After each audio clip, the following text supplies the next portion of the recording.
మీరెందుకు బాధగున్నారు? నన్ను తోడు పెళ్లి కొడుకుని చేసింటే నాకు కూడా పెళ్లి చేస్తారేమో అనుకున్నా, కానీ ఊరికే కూర్చోబెట్టి పంపించారు. మీరెందుకు క్యాటరింగ్ లో పనిచేస్తున్నారు బాబు? మా అమ్మ నువ్వు నలుగురికి అన్నం పెట్టాలిరా అనింది, అందుకే క్యాటరింగ్ లో చేరా. మీరెందుకు ఇప్పటి నుంచే జాబ్ ఇంటర్వ్యూలకు అటెండ్ అవుతున్నారు? అవ్వకుండా మీలా మైక్ పట్టుకుని తిరగాలా? మీరెందుకు బాబు ఏడుస్తున్నారు? మా చెల్లెలు అన్ని తులగ పనులు చేసి లాస్ట్ కి నన్ను మా నాన్న దగ్గర ఇరికిచ్చింది. మా నాన్న ఏమో నన్ను కొట్టాడు. మీరెందుకు పాప్కార్న్ ప్యాకెట్లు ఇంత రేటుకి అమ్ముతున్నావు? కొంటే కొను, లేదంటే లేదు. ఊరికే వచ్చేస్తారు నా వ్యాపారం చెడగొట్టడానికి.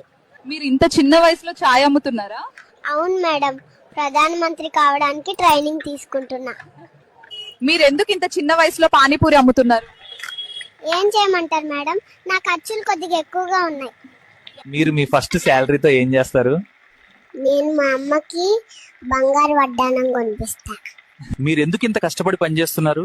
మేము కష్టపడటం ఆపేస్తే మీరు 3 పుట్ల అన్నం కూడా తినలేరు సార్, అందుకే కష్టపడుతున్నా. మీరెందుకు ఇంత బాధగున్నారు?